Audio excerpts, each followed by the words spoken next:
Hi, good afternoon, everyone, and welcome to Engaging Ideas for the Classroom. My name is Olga Escamilla. Hang on just a second, Olga. I think we're having some technical Well, because nobody's here. difficulties. What's that? I sent you a message that said I'm going to start even if nobody's here, correct? I think just give it a couple of minutes. I'm on a call with Jake just to double check that the link in the app is correct. Here we go. Okay, it's coming in. Okay, we're all good. Thank you. Okay, sorry, I was on two things. All right, Olga. Yes, we had a small technical difficulty, but our attendees are here and you can start. Great, thank you. Good afternoon, everybody, and welcome to Engaging Ideas for the Classroom. I'm going to do a quick if I can find it. Okay, here I am. I'm going to do a quick sharing. So hi everybody. Hello. I just want to say hello to everybody so you can see who your presenter is. So you're here for Engaging Ideas for the Classroom, and my name is Olga Escamilla, and I work for Train PD at TCAL. I'm a professional development center specialist, and we're going to go ahead and get started. So thank you. Hello everybody. I'm going to go ahead and turn off my video and we're going to get started. All right. So there are some messages coming through in the chat. So just make sure you're looking at that before we get started. So a couple of things. So when you see this chat bubble on the slide, you see it's going to appear. That means that I would really appreciate it if your participation in the chat by responding to the questions at hand. So when you see that chat bubble, that means I want to see the chat. And what I'm going to do is, again, one of the things, if you want to communicate, if you want everybody to see your response, you're going to have to switch the two to all panelists and attendees. Otherwise, if you just send it to all panelists, it's going to come to me. So that's an option. Otherwise, I will share what's coming through the chat. So this presentation was derived from information gathered from a book that I have. It's 40 engaging brain-based tools for the classroom. And it's a lot of great information. And I'm just going to say that you may already know all this and it could just be a refresher. But I think I said this yesterday. So if you were in my session yesterday, you're going to hear it again. I am a lifelong learner. And I learn something new every day, whether it's from reading something or from my colleagues. And I learned some new activities yesterday in a session that I did. So I believe that you learn something new every day. So hopefully you will be able to, you will get some ideas and for your classroom, something that you can use. So let's get started. Our objectives for today, we're going to discuss or develop an I care statement. We're going to talk about enhancing relationships, developing patterns of coherence, promoting understanding, and then putting it all together.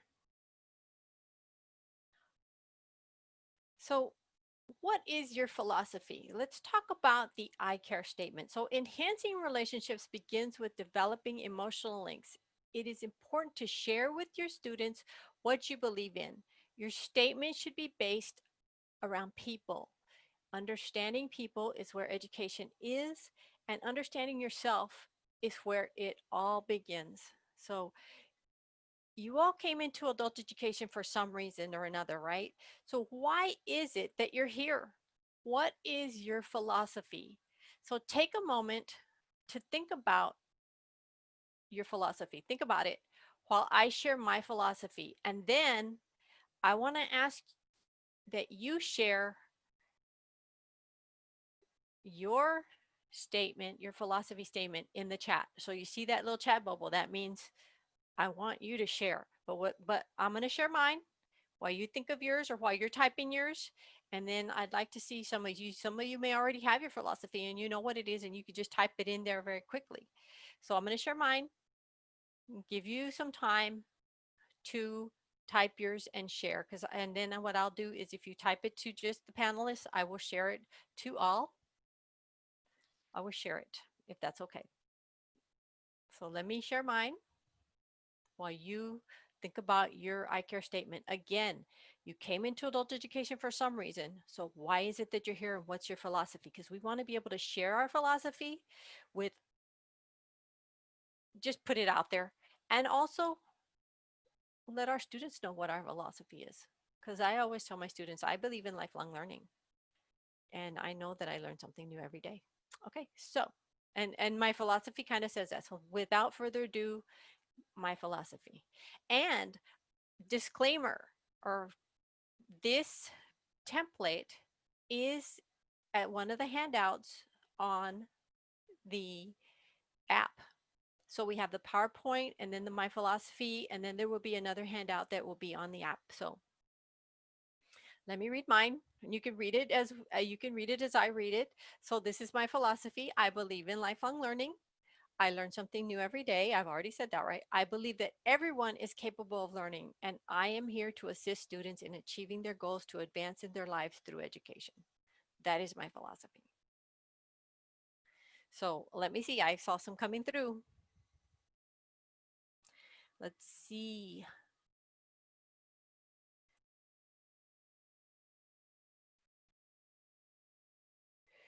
Tracy, to empower students to live their best life through education. Thank you, Tracy. I love it. Olga Gilbert says, I want to help my students become independent learners. Okay. Elizabeth Moya says, I want to empower my students so that they can advocate for themselves, their families, and their communities. Oh, Liz, I like that. Thank you for sharing that. Shane Davenport says, I care about helping people move from where they are to where they want to be. I believe that education is a great equalizer and everyone deserves a right to learn. Thank you. Darlene says, to assist students in elevating their education and vocational goals. Linda says, I also believe in lifelong learning. One is never too old to learn. Thank you. I totally agree. And Janine says, I want my ESL students to be able to achieve in their communities. Yes, that's EL Civics, ma'am. And D says, you can do it. The hardest thing was admitting you wanted to continue your education. Thank you for saying that, D. Yes, one of the hugest steps that our students take in is coming into our programs, coming into our facility, or just taking that step and coming to enroll in our program. So thank you for saying that, Dee. Nancy says, I want to communicate the real joy of learning. Okay. Amadi says, I want my students to know that they can do anything that they put their minds to. Janine says, I believe education is the key to unlock resources the students as people alone bring to the table through their personal knowledge, experiences, and beliefs. And Doris says, I believe that if better is possible, good is not enough. Let me help you be better. Thank you, Doris. I like that. And then Kay Noombauer says, coming in late. Oh, sorry. Coming in late makes me feel out of step. I entered adult ed as way to re-enter the classroom, but with a different population who would be more receptive. Very good. Vivian, this is nothing more, there's nothing more rewarding than to help someone with their own vision of success through opportunities to learn in areas of literacy or choice of career. And Carolyn says the opportunity to learn and teach is a privilege and should continue throughout life. It's a gift to embrace as it harnesses the best of us. Everyone who is a learner has something to teach. Thank you everyone for sharing. There's a lot of great sharing and I will read. They're coming through really quickly. I'll read a couple more. Vivian says, there's nothing more rewarding than to help someone with their own vision of success through opportunities to learn in areas of literacy or choice of career. And Martine says, I want our students to feel confident with using their voices to advocate for themselves. Thank you. And one more. Oh, they're coming through quick. Catherine says, no, not Cat. We're not going to do Catherine. So let me see. Is this better? Christy says, I like to help my students to have fun while learning to own their work. Thank you so much. Allison says everyone has a voice and a story.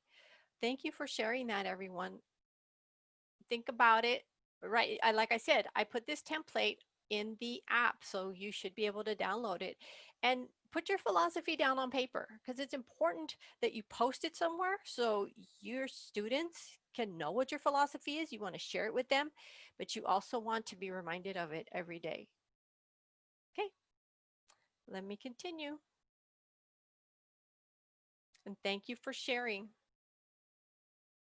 So let's talk about enhancing relationships. So teaching and learning is all about relationships. Unless this emotional connection is made, learning will not stick positively in the memory. So in order to build relationships, clear ground rules need to be established. So because we are teaching adults, it's very important to establish these rules of social expectations. So part of this expectation is sharing appropriate information about yourself. So it's good to share about your family, your interests, your ambitions, yet it's also important to share when your students it's important to share with your students what you believe in.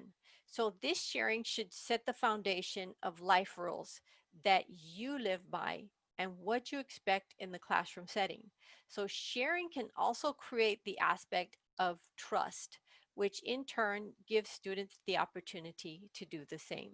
So one of the things that I always mention is that sometimes when we are as adult educators, our students see us because we have a degree, and they think that we do not understand their world, and maybe we don't have a story like theirs. So I always like to share my story with my students so they know where I came from, and that yes, I can relate. I can't relate to everything, but I can relate, being a teen mom, being a single parent. So these things, sharing these things helps my students know, yes, I do understand. And my life wasn't all rainbows and lollipops. So let's continue.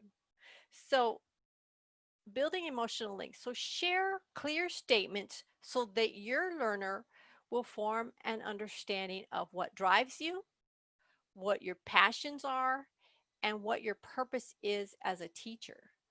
So you could start with something that states what what I will do and what I will never do. So think about it, because I'm going to ask you to think about this as I read the example. So here's an example of what I will do and what I will never do. So an example is, and this is another thing that you can have on posted in your classroom or share with your students. So this is one example. I will support you through any problem that you encounter to the best of my ability. However, I cannot support you completely if you lie or fail to reveal the whole truth to me. So that is an example of what I'm willing to do, and and not really what I'll never do, but just I can't support, I wouldn't be able to support you if you're not completely truthful. So I'm going to give you an example while you're thinking about it. And if you want to share, maybe think about your statement, what you're going to tell your students, what you will do and what you will never do for them. I had a teacher, I was a supervisor for adult ed, and I had a teacher, and she gave, and nowadays it's a little different, but she would give her cell phone to all of her students. And she would tell her students, please call me anytime. I'm here for you. If you need me, I'm here for you. So she had a student call her in the middle of the night because she had been thrown in jail. And her student, but she didn't say, I'm not going to help you get out of jail. She just said, please call me if you need me. So her student needed her, and her student called her, and she actually went and helped her student because that's what she had put out there. That's what she had told her students, that she was going to be there for them. So she was. But after that day, she clarified her statement to her students, that what she was going to do and what she was not going to do. Right? So that's super important. Okay. So think about that statement and think about what you would write to your students or what you would tell your students. Is this, let me just ask you this, and you could put a yes or a no in the chat. Is this something that you already cover with your students? Or is this not something that you've ever, let's just say that. Is this something that you cover with your students? What you will do and what you will never do? Yes. We have yeses, some no's, never thought of it, right? Sometimes we don't think about it, but I think it's important for our students to know. Okay. Thank you for your responses. We have some no's, some sort of, some yes, definitely's, some have not done this, some sometimes. Okay, thank you. Not in the way you presented this concept. Well, thank you, Olga.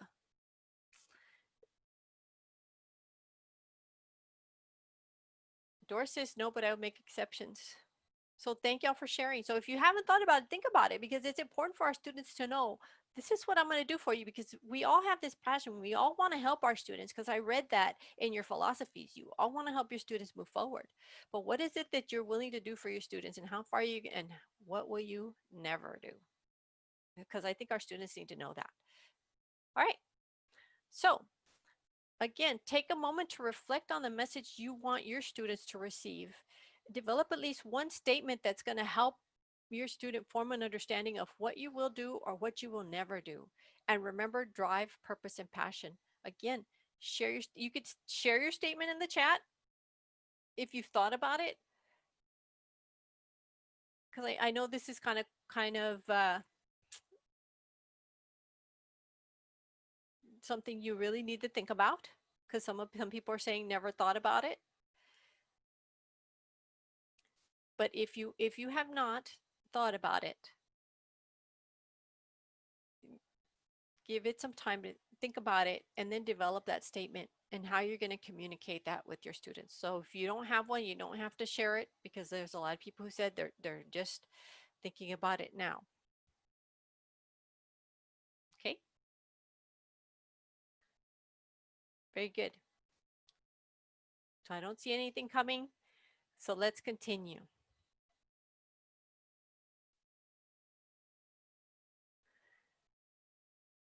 So finding ways to share. So we talk about sharing. We're talking about sharing our philosophy, sharing what we will do and what we'll never do.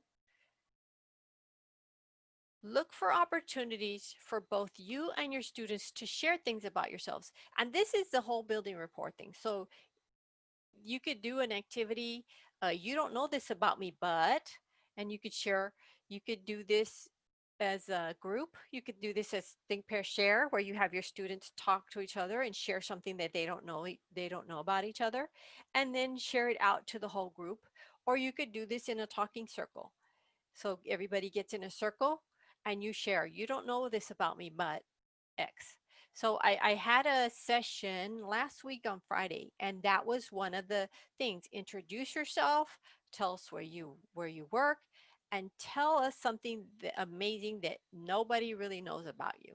So that was something that we shared, and we got to know each other that way. So can you think of other ways to share, for students to share and for you to share about yourselves? And that's, like I said, that's that whole building rapport. So everybody gets comfortable. You get comfortable with your students. You kind of know a little bit about them.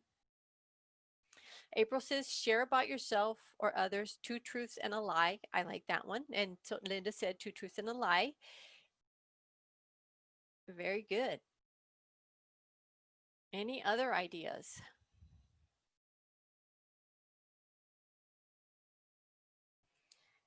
Pair and ask each other, this is Vivian, other given interview questions. Then they introduce the other person to the class. Oh, I like that one too. Very good. And Linda says the toilet paper game. And If you don't know about the toilet paper game, you might want to Google that. And Janine says scavenger hunt to match students with secret talents. Deanne says all students are important. I'm available to assist you in your, okay, that's in your educational journey. Let me know if you find yourself not understanding the lesson. I encourage you to engage with others, each other. Thank you. Shane says, I like for students to interview each other and then introduce each other to the class. How about Elizabeth Moya says, show and tell, bring an item that is significant to them. Liz, thank you for saying that, the show and tell. One of the activities that I talk about is, or that I know about, is pocket or purse. So you ask the students to pull something, because the male students, pull out something out of your pocket, and then the females can pull something out of their purse if they have a purse, and then they do a think, pair, share, but they talk about that item and what it is and why it's in their purse or what's relevant to them. So Darlene says, use the first letter if your name to describe yourself and help others remember your name. Oh, like Olga Orange. Thank you. So Sue says, share about your name equals how your family chose your name. Yeah, sometimes it's interesting how you got your name. Very good. And D says, match game and introduce each other. There's one, let's see, Tatum says, we do a guess me game. The students have the class guess information about them, like their age, if they're married, or if they have children. Very good. There's one that's a bingo. So you put all these different things in like a bingo card, and you have students go find somebody that meets that criteria, and then they write their name so they can find, like, figure out who has that criteria. Have you ever worked at fast food, etc.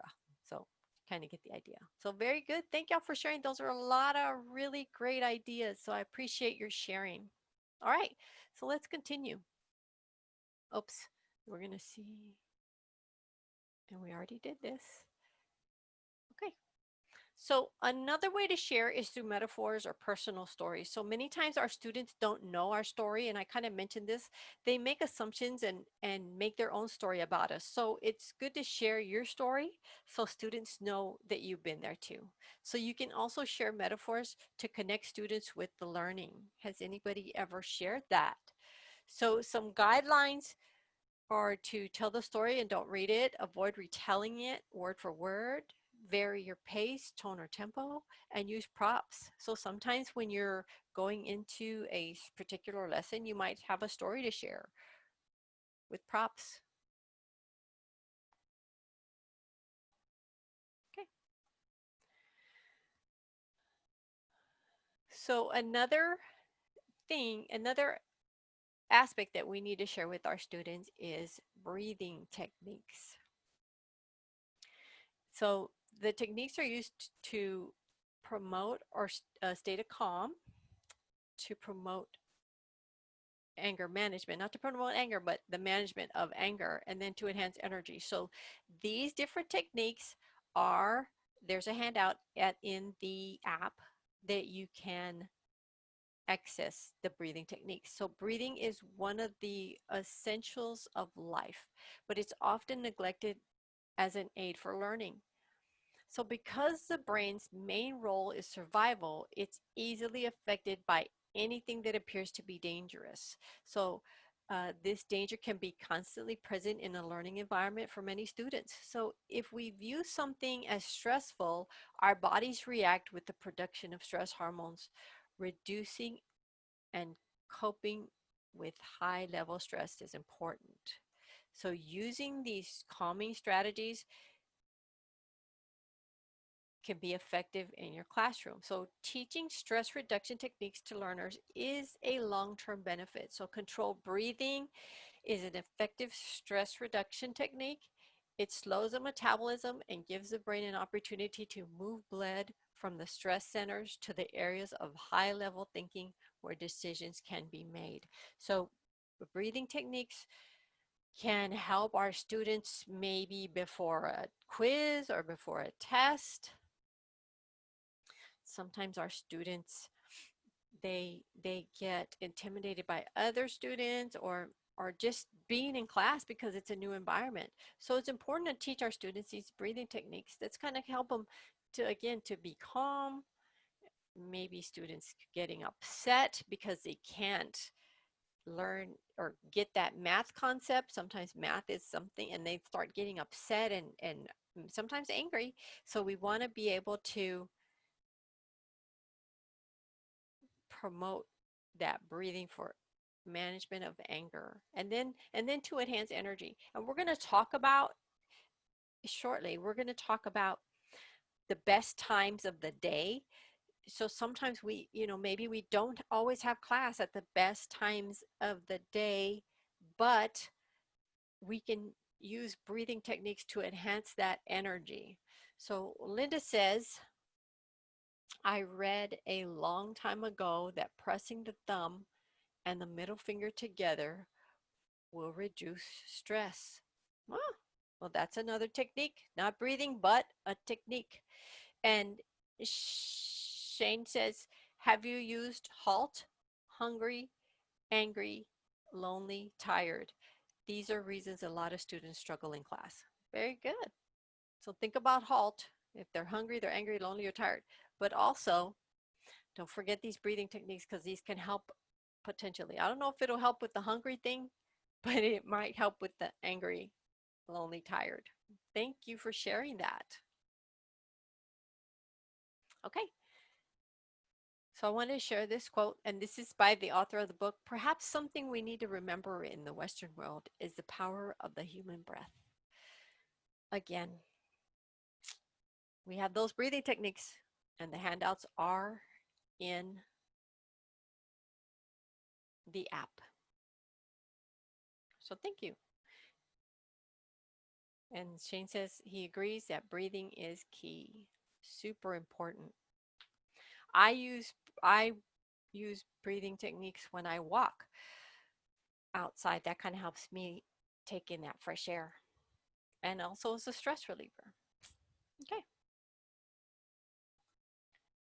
So developing patterns of coherence. So as a teacher, it's important to manage the classroom because our students are adults. It's important to allow them to have a choice in seating. It is important to have a clear schedule of what will be occurring in class. As an example that I can provide is that I had a schedule for every day. So when students came into class, they knew what would be covered at specific times. So the first thing I would do is I would have the first 15 minutes dedicated to journaling. So the first 15 minutes of class were spent responding to a prompt, a writing prompt. So this way, if students were running late, they wouldn't be stressed about really missing content. They knew that there was still that time for journaling. So you may also want to have specific areas in your class for instruction separate from maybe a study area or separate area for where you go review results from a test or a quiz, because this if you provide, I think it has to do with the space and contamination space. So I think it's important to keep those spaces separate, meaning you want to have your class as your classroom where you teach positive, and then anytime, and not that all your results are going to be negative, but you still want to have that in a separate space so you're not contaminating your instruction space with that test results space. And then you want to have a separate area for studying. So I think that's important in terms of developing those patterns, because we want to be able to have different spaces for our students so again they can feel comfortable with in the classroom. Right, let's talk about energy cycles. So a cycle is a change in hormonal levels resulting in varying degrees of energy, concentration, memory, hunger, thirst, strength, and enthusiasm. and like Shane mentioned, hungry, angry, lonely, tired. So two of these are low to high energy cycles and relaxation to tension cycle. So because these cycles affect both our positive feelings and our energy levels, they have a major influence on our learning. So it's important that learners become aware of their own cycles. So again, these cycles affect the hormone levels, resulting in varying degrees of energy, concentration, memory, hunger, thirst, strength, and enthusiasm. So let's talk about these energy cycles. So adults normally move to full energy between 30 and 60 minutes after getting up in the morning. So think about that one. They normally move to full energy between 30 and 60 minutes after getting up in the morning, and that's adults. And then energy rhythms follow cycles of 90 to 110 minutes with a range of feelings from high to low to high. So we have that fluctuating energy rhythm. Okay. So energy plunges in the afternoon. Does everybody agree with that? Can I see a show of hands? Yes. Janine says yes. Yes. Energy plunges in the afternoon. So focus is better. Like, see, thank you all for agreeing. And we're here. We're here in the afternoon, but we're gonna make it through the session, right? So focus is better in the late morning or early afternoon between 9 and 2 is optimal. So here we are, 2 o'clock, everybody. Thank you for joining in. So remember, energy plunges in the afternoon, but focus is better in the late morning or early afternoon between 9 and 2 is optimal. So think about this when you're setting up your classes, or when do you have your classes? Soila says yes, the afternoon slump. So think about these times when we're setting up our classes for our students. And then think about, yes, we do have evening classes for our evening students. So that's why we have to think about all of these different aspects for those students coming in that have been working all day. All right, let's talk about memory cycles. So a cycle is a change in hormonal levels, again, resulting in that varying degree of energy. So let's talk about, because this energy affects, the hormonal levels affect our memory, let's talk about some of these memory cycles. And let's see, I'm seeing things. Soila says they have class between 10 and 2, so that's optimal. And evening classes require more attention to energizing activities. Yes, Pam, I agree. Okay, so let's talk about these memory cycles. So 9 to 11 a.m. is better for short-term memory for most people and a good time for spelling, problem solving, math, science, and writing. And then noon to 2 appears to be better for movement, computing, music, singing, and art. Of course, we may not cover all of these things in our classes, but these are things to think about. So 2 to 5 is better for literature, social studies, sports, and drama. So this is kind of a little bit of information that might help. If you do your computer classes, if you have that integration, you could do that from in the afternoon, from noon to 2. Very good. And again, this information is in the handout, and the handout is on the app. So you don't have to take feverish notes. It's all in the handout. All right, let's talk a little bit about more. So follow a 90 to 120 minute pattern and divide the time frames into 20-minute slots in which something is introduced or practiced and reviewed. Introduced, practiced, reviewed. In the 20-minute slots, introduced, practiced, reviewed. So memory is stronger at the beginning of the session, and the second strongest memory time is at the end of the session. So that's why at the end of the session, what do we do? What do we do at the end of our class?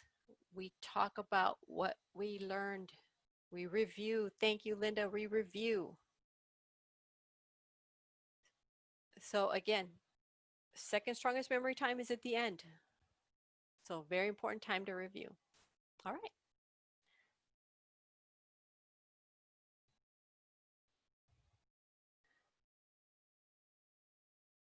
Oh, Catherine says that notes are on the app. So see the link above and you'll be able to find a link to the recording and the slide deck on the presentation. Thank you. All right, let's continue. So let's talk about state changes and movement. So the brain is not designed to maintain attention. Its primary role is survival. So it needs to be constantly scanning incoming information. So any input that's not stimulating or relevant will be largely ignored and rapidly deleted. So let's talk about movement. And I think right now, this has to do a lot with our face-to-face classes, but how can we incorporate this? And I've seen it done, incorporate this into our online classes. You can have brain breaks.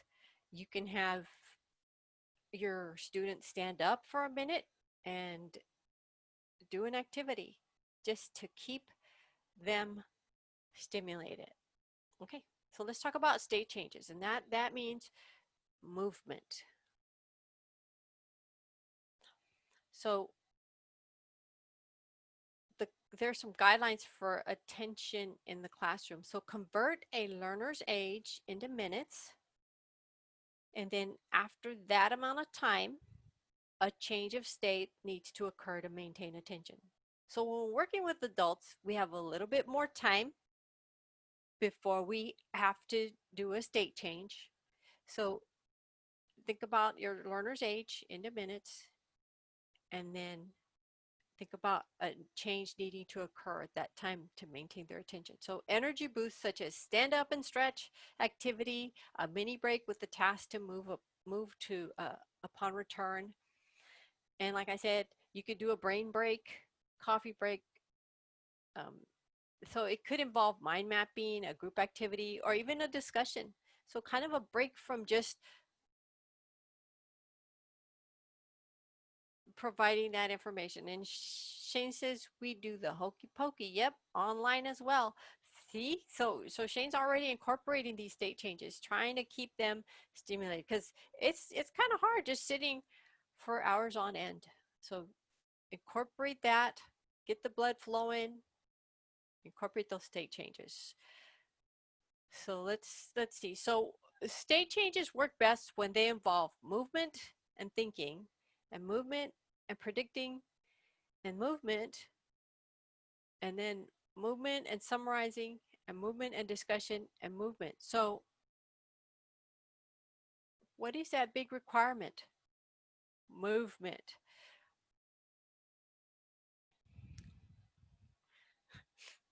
Just remember, incorporate that movement, that big, what's the theme here? Movement. So very good. So this is an activity that you could do in your class in terms of a state change. So this is if you were in a group. Please stand, move 2 steps and find a partner, and it could be more than 2 steps. Count 10 steps and find a partner, or count X amount of steps and find a partner. And think about what we've just covered in the topic. So rate is as a 1, 2, or 3, with 3 being that you strongly agree, 2 that you are uncertain, or 1 that you strongly disagree. So you would have your students compare their ratings with their partner and discuss why they rated it the way they did. So this is a good way to get them standing up after you cover something and walking around. So are there any activities? Somebody said hokey pokey already. Let's see. Tainem says we take coffee breaks and we stretch, and I'll answer any English questions that they have from outside the unit. Very good. Thank you. Thank you for sharing that. And somebody says that they are going to try the hokey pokey. Water break. Dee says water break. Linda says cocktail party. Nice. With a non-alcoholic beverage. It could be any kind of cocktail. Okay, very good. Thank you for sharing. So let's continue. Oh, wait, we have cocktail, someone said. Janine says we were discussing wish wouldn't, and they had to find things in their house and make a statement using that format for practice and show the class what they were talking about. So nice. You made it kind of interactive with things they have at home, and somebody kind of mentioned that. We take dance breaks with fast music. Very good. So yes, incorporating that music and that movement is great.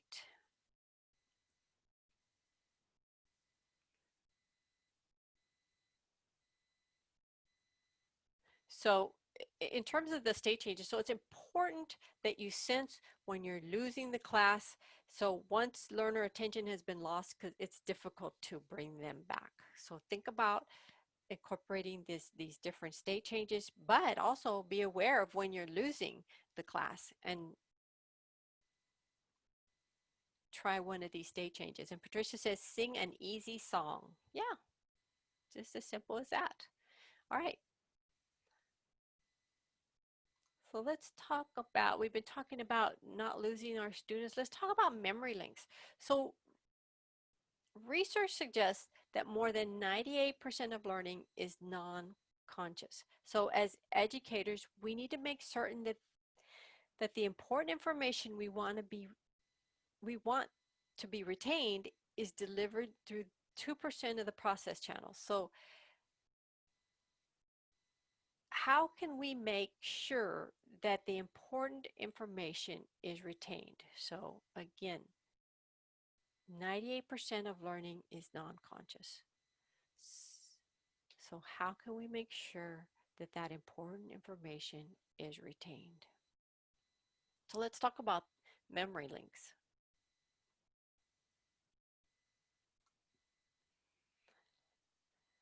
So we have there are five memory pathways that we use.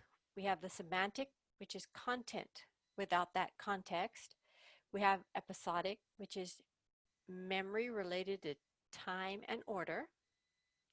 And then we have a conditioned response, which is memory enhanced through repetition and response. And then we have that procedural, which is involving memory and skills. And then we have the emotional, which is a strong personal experience. So these are our memory links. So the emotional pathway is the strongest, while that's why it's in red. So the emotional pathway is the strongest, while semantic is the weakest because it often has no clear context because we're not making that connection. So why is this important to me, right? So it's important to create a memory through a combination of movement, emotion, visual aids, and hands-on experiences. What does that sound like?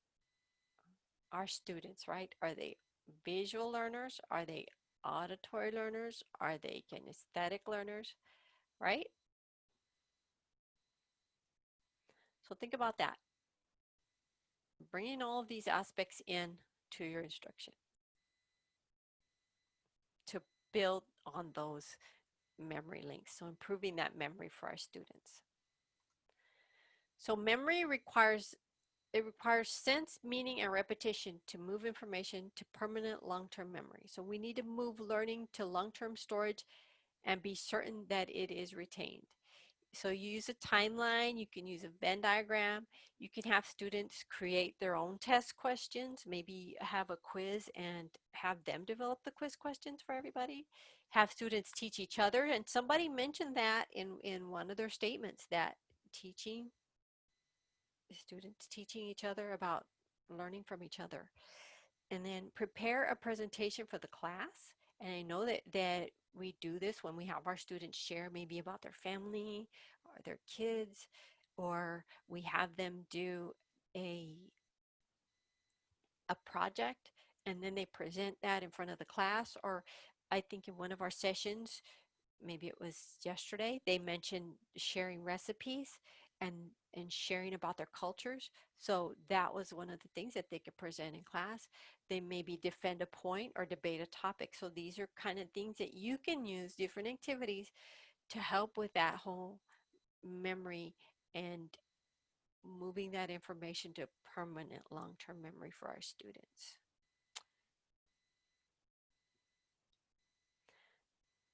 Tatum says maybe a language experience lesson where the lesson revolves around the student's personal experiences. Yes, because it's meaningful to them.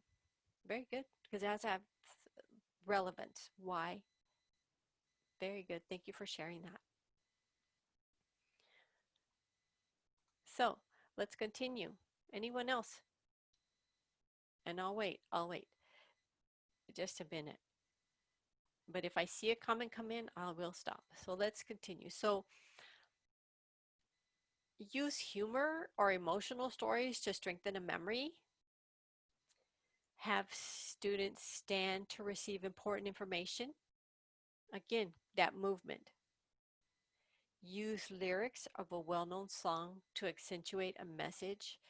And I'll share, I think I might have shared this yesterday too. One of the activities that I did was at a session after, like right before the session was over, I put the participants in groups, and I gave them a strips. I let them pick from strips, and they had different little songs on it. And what they had to do was they had to write a song to the tune about what they learned in that session. So it was great, a review for them. It was a lot of fun. We had a lot of laughter. Yet it had them reflect on everything they had learned, and they made a song based on whatever tune it was that they picked. They had Mary Had a Little Lamb and Row Row Row Your Boat, different things like that. So the tunes that students are more familiar with. So using lyrics of well-known songs to accentuate a message. So, or again, making up your own lyrics to a tune. So have your students write a short note about their learning. I know you've done this. You've had your students have an exit ticket where they write down what something before they leave, like that short note about their learning. That's their exit ticket. And then can you think of other ways? And that's where I'm going to ask you to place that in the chat. Can you think of other ways to combine that movement for your students? And I'll give you a moment. I'll have some. I know it's kind of hard when we're online to have that wait time. Patricia says they can also recite nursery rhymes and act it out. And that would be for our ESL students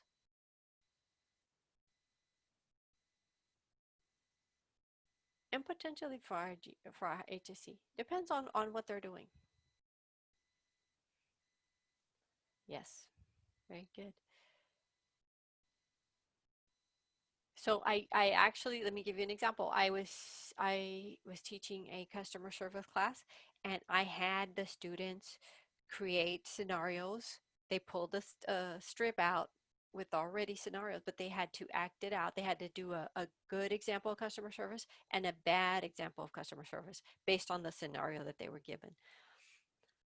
So Mike says students create their own sign language for new vocabulary words. Very good.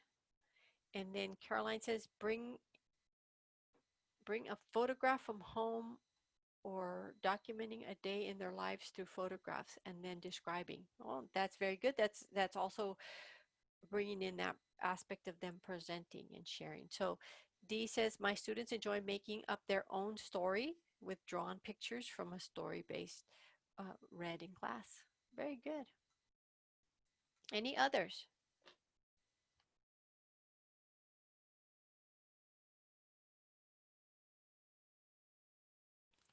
Allison says, create a scrapbook together. And Carolyn says, I love the idea of drawing. Thank you for suggesting it. So thank you. Thank you, Caroline. All right, any others?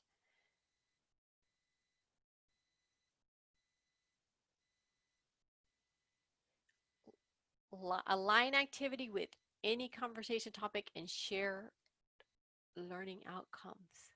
Like a kind of like a line dance, Elizabeth. But sharing, okay, I sometimes have Tannen says I sometimes have my students draw the end of the story we read in class. Oh, that's good. That's a good connection because they're actually taking what they heard and drawing out the end. Thank you. That's a good one. And Liz says yes, line activity like line dancing, but line conversation. Very good. Okay. Thank you for sharing. So let's continue. So let's talk about promoting understanding. So as we understand ourselves, we can understand others. So self-knowledge is vital so that individuals can learn to motivate themselves rather than asking the question, why should I? So students should acquire self-knowledge to assist their own learning. So a learning style is how we input information before we begin the task of processing. So there's many models you can use as a basis for teaching the concept of learning styles. So, so today, what I want to do is I'll be covering the done and done model with 6 preferences. So we use all of them in varying degrees, but some, depending on the individual, will be more dominant. So I'm going to talk about the done and done model of the 6 preferences in terms of the learning styles. And you've all heard the learning styles. So I'm just going to be sharing what we already know, but just maybe like a refresher, okay? So 4 of the learning styles are classified as major, and those are the visual learners. They prefer reading, videos, posters, computer screens, and other images, and they often need visual instruction, including written notes and gestures, right? So I'll ask you after we're done here, and I know you know your learning style, so we'll talk about that in a minute. So those with the auditory learning style prefer lectures, audio tapes, and discussion. They can listen to the instruction and repeat them. Those are the auditory. They can listen to the instructions and repeat them. So kinesthetic learners, they prefer hands-on activities, movement, and active learning. So these people are frequent touchers and they like to stand close to you when they talk. So students with tactile learning style use small motor control and fiddle a lot in class. So they prefer to learn by manipulating materials and are often very sequential. So how many, and right now well, it may not be too hard. You can have your students, they can have something that they fiddle with while they're in class online. But how many of you before had manipulatives in class for those students that were more of the tactile and type of learner? Linda says they do. Okay. Liz says I do because these type of learners this what that's the type of learner I am. So you have to be tactile, have something to. So yes, I I've had several colleagues and they have to be doing something. So they prefer to have their laptop out and take notes as the presenter is speaking. So that's something that they have to do for their learning. So then those are the 4, the visual, the auditory, kinesthetic, and tactile. And these are the majority of the ones that we hear about. So then the done and done model has the olfactory. These are the minor learning styles. So olfactory is smell. And this has the remaining 2, okay, again, they're considered minor because few of us use them as our primary input. So because we have students with varying learning styles, it's important to recognize this. So allow them to recognize their best way they learn and become more flexible in our approaches to our delivery. So we have the olfactory, which again is a smell. So again, this has a substantial effect on learning and can be enhanced with aromas in the classroom. And then gustatory, and that's taste. So input through lips and mouth, sucking on a pencil or hair or clothes, or touching your lips or sucking on your fingers while thinking. So right now that would not be a good idea, but I mean, I don't think it would ever be a good idea because that, but some people learn through input, through taste, through their lips. So interesting. And then what I want to share here is, and I'll put this in the chat, but this is a link to a learning style inventory.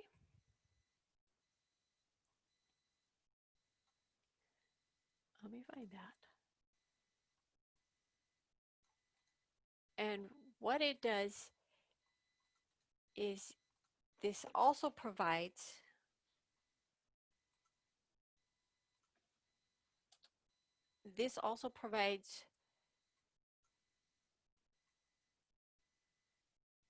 study tips based on the learning style. So the students can take this learning style inventory, and then it provides study tips based on their individual learning style results. So I placed that in the chat, and I think it's also in the PowerPoint. So you would have to type that in. So now that we've talked about all these things, let's put it all together because everything is connected. So let's put this all together. We've talked about memory, we've talked about movement, we've talked about learning styles. So let's put it all together. So putting it all together. So when we're in class, let's talk about loops. So when you're in class, you want to jot down unfinished business and loop back to it at the next class, or maybe even at the end of class. So when you're when you're in class and somebody has a question, you can say, okay, write that down and we'll come back to that, because you don't want to disrupt your flow. So it's coming back to the topic or reviewing information or responding to a question after you've covered the topic, or at the end of a lesson, or at the end of class. So again, those daily reviews of prior class lessons. So once they come, because remember, learning is best when at the beginning and at the end. So you want to do a daily review of the prior class lesson, talk about that not only helps your students remember to make that connection of what was learned and what we're going to continue learning, but also it kind of would help your students that maybe weren't there, help them kind of make a connection to what you're talking about. And then a quiz at the end of class can provide information about what needs to be covered or addressed. And we talked about exit ticket too, but I think a quiz, it kind of gives you an idea of that. Did they get it? Did they learn what I intended to teach them, right? So feedback provides focus questions for students at the end of class. So some of the questions could be, what have I learned? What do I know now that I didn't know before? What have I learned about myself? Or where am I performing well and where do I need to improve? So just some, again, like I mentioned before, the exit ticket, or just having them provide you feedback of how did it go? What did you learn? And I like the what have I learned, because that's gonna give you, in the students' words, what they learned, and then you could see, okay, did I meet my goal of teaching them? Did they get it? Did they get what I was trying, my message? Did they get what I was trying to teach? So that feedback process is very important loop, and it's vital for the learners so that they fully understand the next step in their learning. So how many of you, and you can raise your hand, how many of you provide that feedback, that opportunity for feedback at the end of class? Marilyn says yes. Linda says yes. So one of the things, if you're dependent upon where you're in class, you can thank you for responding. We had a few say yes. Christy says yes. Farida says yes. So thank you. So right now, it's good feedback that they could put in the chat, and you could save your chat and you can have that feedback and you can go back to it.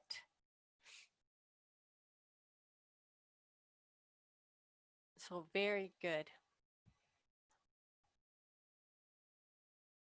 All right. So Dee says, this is why I encourage students to journal so they can reflect and on class begin and at the end their knowledge learned. Thank you. Thank you for sharing that. Yeah, it's so journaling is good for students too. I mean, so they could be reflective. Even for us as educators, we can reflect on our lesson and how it went. And even once we get that feedback from our students, we can journal that, and how are we going to move forward with what the feedback was, depend upon what it was. Okay, so let's see. So I wanted to share this with you. Give learning meaning, provide real life application for learning. Again, why are you learning what you're learning? And I think if you were in my session yesterday about Mike, I think Mike was, if you were in my session yesterday about motivate the adult student, they really want to know, why am I learning this? Why is this relevant for me? Or how am I going to use this? So again, provide that real life application for learning. So if it's worth learning, it's worth retaining, because they want to know why. So if we provide them with that why, they're gonna hopefully, right, Mike? Yes, the what's in it for me. Yes, right. They're gonna retain it. They're gonna want to learn it, and they're gonna want to remember it. So thank you for that, Mike. See, very good. So let's review. So we covered the I care statement. So think about posting that. You have your philosophy. We talked about enhancing relationships, the developing those patterns of coherence, the promoting the understanding, and then putting it all together. Once we've covered it all, looping back and finding out where is it that we need to cover again, or what did they really get, what I was teaching them. And D says, when you least expect it, students will use what was learned. Thank you. And that's what makes you happy, is when they do, because you know that they're actually learning. So with that said, I would like for you to share 2 reflections on today's learning. So I'll give you a minute to write anything that maybe something you want to incorporate, or something that you, because like I said, we're all lifelong learners, we learn something new. So I'm hoping that you learned something new today, or if not, it was a good refresher, and thank you for joining me. But put 2 reflections in the chat, because I want to see your reflection. So I'll give you a minute to do that. And in the chat,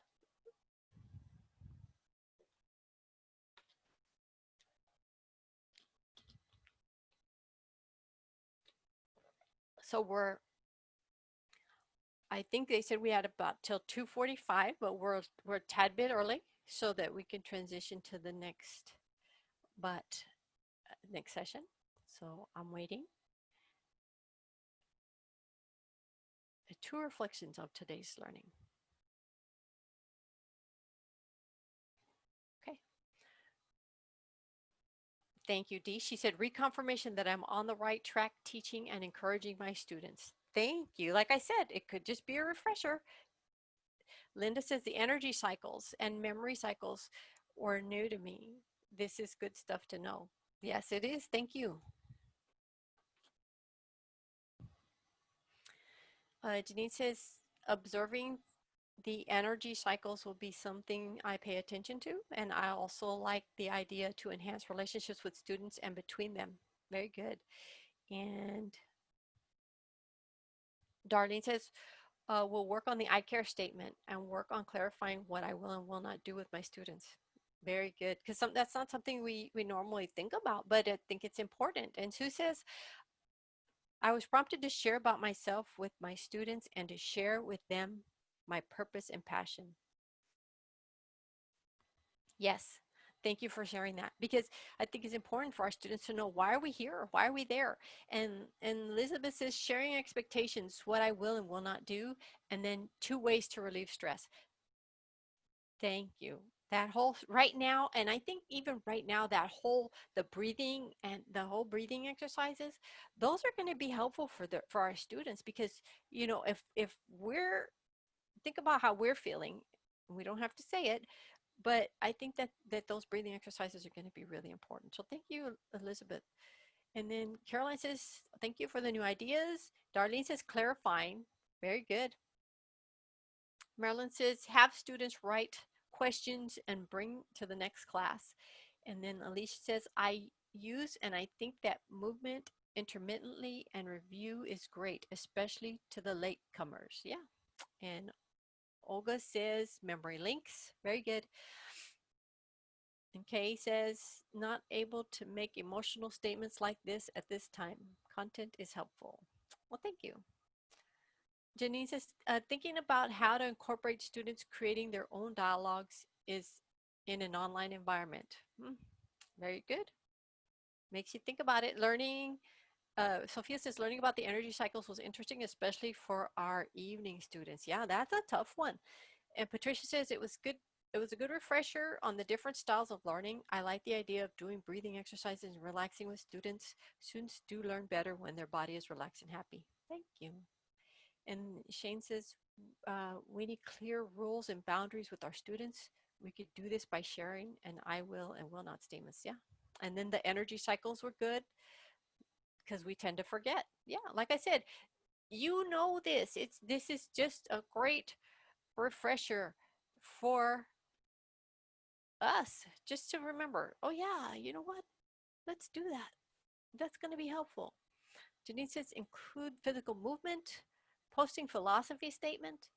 Rosita says, I like the review of learning styles and the memory cycles. Taman says, considering the memory and energy cycles when designing my lessons. Mike says, great idea to have students move around and build emotional links. Marilyn, have students write, tell how they applied something learned in the last class. So, oh my goodness, exit ticket. Nancy says, exit ticket. I will use this with my Zoom students by using the chat. Yeah, exit ticket in the chat. Why not? Because that helps you look back on that. Thank you. The topics presented reinforced and gave me additional, this is Viviana, additional ideas for making the learning process meaningful for students. The energy cycle is new and memory links is a great reminder. Thank you. And Christy says, I learned that you don't make a promise you cannot keep. Consider different learning styles and considering different learning styles in your lessons. Very good. And then Miss Lane says, oh yes, I love to do the breathing exercises. Thank you.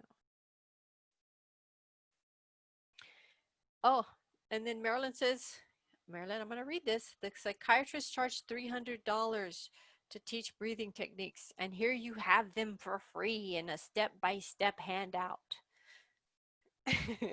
And all you could do this for your students. See, so you're saving them. So again, if you want to look for these 40 engaging brain-based, this wasn't all of them, this was just a few that I picked out that I thought were more relevant to for our adult students, but it's 40 brain-based tools for the classroom. And I thank you all for being here, for attending the session. And Catherine says, don't forget to visit our vendors. And if you need PD credit, write it in the chat. Thank you all. I enjoyed all of your your participation and your sharing, because this is how we share information with others, how we share our ideas. I think that's great. And thank you for being receptive of the information. Enjoy the rest of your day. I think there's one more session. And then hopefully tomorrow, maybe you're going to be attending one of the longer sessions tomorrow. So thank you all. Thank you.